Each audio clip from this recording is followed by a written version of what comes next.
ಸಖತ್ ಖಾರ ಬಣ್ಣ ಮತ್ತು ರುಚಿ ಆಚಿ ಚಿಲ್ಲಿ ಪೌಡರ್. ಎಲ್ಲೆಡೆ ಡೆವಿಲ್ ದರ್ಬಾರ್ ಅಂತಾನೆ ಹೇಳ್ಬೋದು. ಯಾಕಂದ್ರೆ ಈಗ ಆಲ್ರೆಡಿ ರಾತ್ರಿಯಿಂದ ಅಭಿಮಾನಿಗಳು ಇಲ್ಲೇ ಕೂತು ಬೆಳಗ್ಗೆ ಅರ್ಲಿ ಮಾರ್ನಿಂಗ್ ಶೋನಲ್ಲಿ ಡೆವಿಲ್ ನ ಕಣ್ತುಂಬಿಕೊಂಡಿರುವಂತದ್ದು. ಎಲ್ಲರೂ ಆಲ್ರೆಡಿ ಫಸ್ಟ್ ಹಾಫ್ ಮುಗ್ದಿರುವಂತದ್ದು, ಎಲ್ಲರೂ ಸೂಪರ್ ಆಗಿದೆ ಸಿನಿಮಾ ಅಂತ ಹೇಳ್ತಿದ್ದಾರೆ. ಜೊತೆಗೆ ಇದು political action thriller family drama cinema ಆಗಿರೋದ್ರಿಂದ ಎಲ್ಲರೂ ದರ್ಶನ್ ಅವರು ಯಾವುದೇ ಬಿಲ್ಡಪ್ ಇಲ್ಲದೆ ಫಸ್ಟ್ ಹಾಫ್ ಅಲ್ಲಿ ಕಾಮನ್ ಮ್ಯಾನ್ ಆಗಿ ಕಾಣಿಸ್ಕೊಂಡಿದ್ದಾರೆ. ಸೆಕೆಂಡ್ ಹಾಫ್ ಅಲ್ಲಿ ಅದು ಪೊಲಿಟಿಕಲ್ ಡ್ರಾಮಾ ಕಡೆ ತಿರುಗ್ತಿದೆ. ಸೊ ದರ್ಶನ್ ಅವರು ಸಿಎಂ ಆಗ್ತಾರೆ ಈ ಸಿನಿಮಾದಲ್ಲಿ ಅಂತ ಹೇಳ್ಬಿಟ್ಟು ದರ್ಶನ್ ಅವರು ರಿಯಲ್ ಲೈಫ್ ನಲ್ಲೂ ಕೂಡ ರಾಜಕೀಯಕ್ಕೆ ಬರೋ ಹಿಂಟ್ ಅನ್ನ ಕೊಟ್ಟಿದ್ದಾರೆ ಅಭಿಮಾನಿಗಳು ಅಂತ ಎಲ್ಲರೂ ಕೂಡ ಇಲ್ಲಿ ಒಂದಷ್ಟು ಡೆವಿಲ್ ಬಗ್ಗೆ ಅವರ ಕ್ರೇಜ್ ಅನ್ನ ವ್ಯಕ್ತಪಡಿಸ್ತಿರುವಂತದ್ದು. ಜೊತೆಗೆ ಇಲ್ಲಿ ಪ್ರಸನ್ನ ಥಿಯೇಟರ್ ನಲ್ಲಿ ಈಗ ಆಲ್ರೆಡಿ ಅರ್ಲಿ ಮಾರ್ನಿಂಗ್ ಶೋ ಇನ್ನೇನು ಕೆಲವೇ ಕ್ಷಣಗಳಲ್ಲಿ ಮುಗಿಯುತ್ತೆ. ಡೆವಿಲ್ ರಿಸಲ್ಟ್ ಏನಿದೆ ಅನ್ನೋದು ಬರುತ್ತೆ. ಜೊತೆಗೆ ಈಗ ಆಲ್ರೆಡಿ ಜನ ಬರ್ತಿರುವಂತದ್ದು ನೀವು ನೋಡ್ತಾ ಇರ್ಬೋದು. ಮಾರ್ನಿಂಗ್ ಶೋಗೆ ಯಾವ ತರ ಜನ ಇಲ್ಲಿ ಅಭಿಮಾನಿಗಳು ಆಲ್ರೆಡಿ ಇಲ್ಲಿ ಕಾದು ಕುತ್ಕೊಂಡಿದ್ದಾರೆ ಅಂತ ಹೇಳ್ಬಿಟ್ಟು ಎಷ್ಟೋ ಜನಕ್ಕೆ ಇವತ್ತು ಟಿಕೆಟ್ ಸಿಕ್ಕಿಲ್ಲ. ಯಾಕಂದ್ರೆ ಇವತ್ತು ಟಿಕೆಟೇ ಕೊಡ್ತಾ ಇಲ್ಲ ಥಿಯೇಟರ್ ನಲ್ಲಿ. ನೆನ್ನೆನೆ ಎಲ್ಲ ಟಿಕೆಟ್ಸ್ ಇವತ್ತು ಇಡೀ ದಿನದ ಟಿಕೆಟ್ಸ್ ಸೋಲ್ಡ್ ಔಟ್ ಆಗಿರುವಂತದ್ದು. ಇನ್ನು ದರ್ಶನ್ ಅವ್ರಿಗೆ ಈ ಗೆಲುವು ಬೇಕೇ ಬೇಕು. ಯಾಕಂದ್ರೆ ದರ್ಶನ್ ಅವರು ತುಂಬಾನೇ ಕಷ್ಟಪಟ್ಟು ಈ ಸಿನಿಮಾವನ್ನ ಮಾಡಿರುವಂತದ್ದು. ಅಂದ್ರೆ ಬೇಲ್ನಿಂದ ಆಚೆ ಬಂದು ರಾತ್ರಿ ಹಗಲಿಡು ಅವರು ಒಂದಷ್ಟು ವರ್ಕ್ ಮಾಡಿ ಮಿಲನ ಪ್ರಕಾಶ್ ಅವರು ಹೇಳ್ತಾ ಇದ್ರು ಸುಮಾರು 28 ಗಂಟೆಗಳ ಕಾಲ ಈ ಸಿನಿಮಾಗೆ ಸತತವಾಗಿ ದರ್ಶನ್ ಅವರು ಯಾವುದೇ ರೀತಿ ಬ್ರೇಕ್ ತೆಗೆದುಕೊಳ್ಳದೆ ಸಿನಿಮಾ ಮಾಡಿದ್ದಾರೆ. ನಾನು ನನ್ನ ಫ್ಯಾನ್ಸ್ಗೆ ಈ ಸಿನಿಮಾನ ಕೊಡಬೇಕು ಅನ್ನೋ ಒಂದು ಕಾರಣಕ್ಕೆ ಅವರು ಸಿಕ್ಕಾಪಟ್ಟೆ ಹಾರ್ಡ್ ವರ್ಕ್ ಮಾಡಿದ್ದಾರೆ ಅನ್ನೋ ಒಂದು ಮಾತನ್ನ ಅವರು ಕೂಡ ಹೇಳ್ಕೊಂಡಿದ್ರು.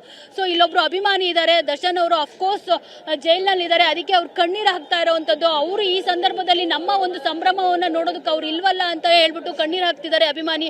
ಅವ್ರನ್ನ ಮಾತನಾಡ್ಸೋಣ. ಸರ್, ಯಾಕೆ ಈ ಕಣ್ಣೀರು ಅಂತ? ಮೇಡಮ್, ಈಗ ಪ್ರತಿ ಸಲ ಫಿಲಮ್ ರಿಲೀಸ್ ಆದಾಗ ನಮ್ಮ ಬಾಸ್ ನಮ್ಮ ಜೊತೆ ಇರ್ತಾ ಇದ್ರು, ಫಿಲಮ್ ನೋಡ್ತಾ ಇದ್ವಿ, ನಮಗೂ ಒಂದು ಖುಷಿ ಇರೋದು. ಇವಾಗ ಅವ್ರು ನಮ್ಮ ಜೊತೆ ಇಲ್ಲ ಅಂದ್ರೂ ಏನೋ ಒಂದು ಫೀಲು.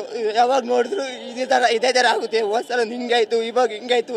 ಪ್ರತಿ ಸಲ ನಮ್ಮ ಬಾಸ್ಗೆ ಹಿಂಗಾಗ್ಬೇಕಾ? ಅವ್ರು ಏನು ಒಂದು ಪ್ರಾಣಿ ಪಕ್ಷಿನೂ ಅವ್ರು ತಡ್ಕೊಳ್ಳಲ್ಲ ಅಂಥದ್ರಲ್ಲಿ ಇವಾಗ ನಮ್ಮ ಜೊತೆ ಅವ್ರು ಫಿಲಮ್ ನೋಡ್ತಾರೆ ಅಂದಾಗ ಇವಾಗ ಬ್ಯಾನರ್ಗಳಲ್ಲಿ ನೋಡಿದಾಗಿಲ್ಲ ತುಂಬ ಫೀಲ್ ಆಗುತ್ತೆ. ಯಾರು ಏನು ಮಾತಾಡಿದ್ರು ಮನಸ್ಸಿಗೆ ತಗೊಳ್ಳಲ್ಲ. ನಾವು ಯಾವತ್ತಿದ್ರು ನಮ್ಮ ಮಾಸ್ನ ಇಡೀ ಪ್ರಪಂಚನೇ ಅವ್ರ ವಿರುದ್ಧವಾಗಿ ನಿಂತರು ಅವ್ರ ಜೊತೆ ನಾವು ನಿಲ್ತೀವಿ.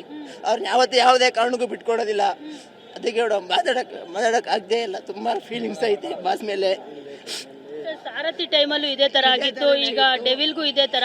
ಎಷ್ಟು ಬೇಜಾರಾಗ್ತಿದೆ ಅವ್ರು ಜೈಲಲ್ಲಿ ಇರೋದು? ಅದೇ ಮೇಡಮ್, ದೇವ್ರು ಅನ್ನೋದು ಒಬ್ಬನಿಲ್ಲ ಅನ್ಸ್ಬಿಡುತ್ತಿದ್ದೆ. ನಿಜನೇ, ದೇವ್ರಿಗೆ ಕಣ್ಣೇ ಇಲ್ಲ ಅನ್ಸ್ಬಿಡುತ್ತೆ. ಯಾವಾಗ ನೋಡಿದ್ರು ಇದೇ ಥರ ಪರೀಕ್ಷೆ.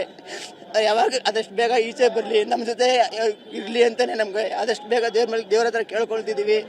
ದೇವ್ರ ಅನ್ನೋದು ಒಂದ್ಸಲ ಕಂಡುಬಿಟ್ಬಿಟ್ರೆ ನಮ್ಮ ಬಾಸ್ ಮೇಲೆ ಇನ್ಯಾವತ್ತೂ ಅವರು ಆ ಥರ ಈ ಮ್ಯಾಟ್ರ್ ಇನ್ವಾಲ್ವ್ ಆಗೋದಿಲ್ಲ ಅಂತ ಕೇಳ್ಕೊಳ್ತೀವಿ ಮೇಡಮ್.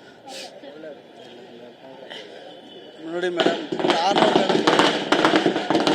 ತಾನು ಬೆಳೆದು ತನ್ನವರನ್ನು ಬೆಳೆಸುವ ಗುಣ ಅಂತ ಬಾಸ್ ಆ ಥರ ಗುಣ ಇವತ್ತು ಬಾಸ್ ಒಳ್ಳೆಯದೇ ಆಗುತ್ತೆ. ಯಾಕೆಂದರೆ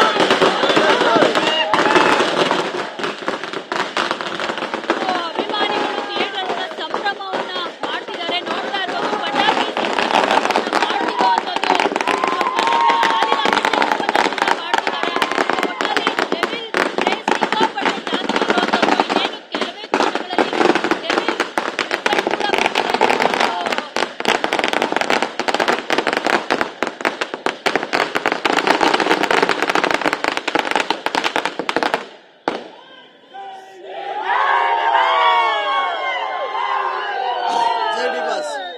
ಇವತ್ತು ಎಲ್ಲ ನಮ್ಮ ಅಭಿಮಾನಿಗಳು ನಮ್ಮ ಬಾಸ್ಗೆ ಗರ್ಭ ಗುಡಿನೇ ಕಟ್ಟಿದ್ದೀವಿ ಎದೆಯಲ್ಲಿ.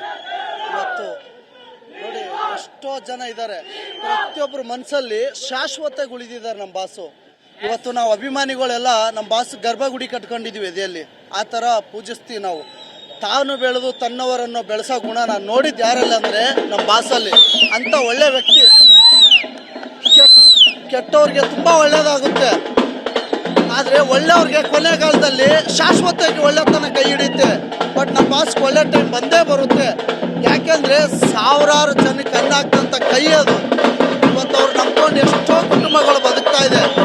ಅಂಥ ಒಳ್ಳೆ ಮನುಷ್ಯ. ಏನೋ ಒಂದು ಬಂದ್ಬಿಡ್ತು ಅಂತ ಅವ್ರ ಬಗ್ಗೆ ಮಾತಾಡೋದಲ್ಲ, ಅವ್ರ ಬಗ್ಗೆ ಒಳ್ಳೆತನ ಮಾತಾಡಿ ಇವತ್ತು ಡೆವಿಲ್ ಕರ್ನಾಟಕ ಜಾತ್ರೆ ಅಂತ ಹೇಳ್ಬೋದು. ಇಡೀ ಕರ್ನಾಟಕ ಜಾತ್ರೆ ನಡೀತಾ ಇದೆ. ಮತ್ತು ಒಳ್ಳೆಯದಾಗಲಿ. ಎಲ್ಲರೂ ಇವತ್ತು ಬಂದು ನಮ್ಮ ಕನ್ನಡ ಸಿನಿಮಾ, ನಮ್ಮ ಡಿ-ಬಾಸ್ ಸಿನಿಮಾ ಬಂದು ನೋಡಿ. ಇದು ಯಾಕೆಂದ್ರೆ ನೋಡಿ, ಆಲ್ರೆಡಿ ಎಲ್ಲ ಥಿಯೇಟ್ರಲ್ಲಿ ಫುಲ್ಲು, ಒಂದು ಥಿಯೇಟ್ರ್ ಎಲ್ಲ ಥಿಯೇಟ್ರಲ್ಲಿ ಟಿಕೆಟ್ಗಳೇ ಸಿಗ್ತಾ ಇಲ್ಲ, ಅಷ್ಟು ಜನ ಬರ್ತಾ ಇದ್ದಾರೆ. ಬಟ್ ಅದು ನಮ್ಮ ಬಾಸು ಸಂಪಾದನೆ ಮಾಡಿರೋದು. ಇವತ್ತು ಪ್ರತಿಯೊಬ್ಬರು ಅಭಿಮಾನಿಗಳಲ್ಲಿ ಏನಿದೆ ಅಂದರೆ ಒಂದು ರಿಕ್ವೆಸ್ಟ್ ಮಾಡ್ತೀವಿ, ಹೇಳ್ತೀನಿ ವಿಜಯತ್ಗೆ ಇವತ್ತು ನಿಮ್ಮ ಮಾತನ್ನ ಉಳಿಸ್ಕೊಂಡಿದ್ದೀವಿ. ವಿಜಯತ್ಗೆ ಹೋಗಿ ನಮ್ಮ ಬಾಸ್ಗೆ ಹೇಳ್ರಿ ನಿಮ್ಮ ಮಾತನ್ನ ಉಳಿಸ್ಕೊಂಡಿದ್ದೀವಿ. ಅಭಿಮಾನಿಗಳು ಹೇಳಕ್ಕೆ ಹೇಳ್ರಿ, ದಯವಿಟ್ಟು ವಿಜಯತ್ಗೆ ಹೋಗಿ ಹೇಳಕ್ಕೆ ಹೇಳಿ. ನಮ್ಮ ದರ್ಶನ ಅಣ್ಣನ ಅಭಿಮಾನಿ ಮೇಲೆ ಏನು ನಂಬಿಕೆ ಇಡ್ತೀವೋ ಇವತ್ತು ಉಳಿಸ್ಕೊಳ್ತೀವಿ, ನಮ್ಗೆ ಗೆಲ್ಸ್ಕೊಡ್ತೀವಿ. ಹಾಗೆ ನಮಗೆ ಸಪೋರ್ಟ್ ಮಾಡಿ ದೊಲಿವೀರಣ್ಣ, ಚಿಕ್ಕನಣ್ಣ, ರುಚಿಧರಮ್ ಅವ್ರಿಗೆ ಜೀವನ ಆಗಿರ್ತೀವಿ. ಅದನ್ನು ಹೇಳಿ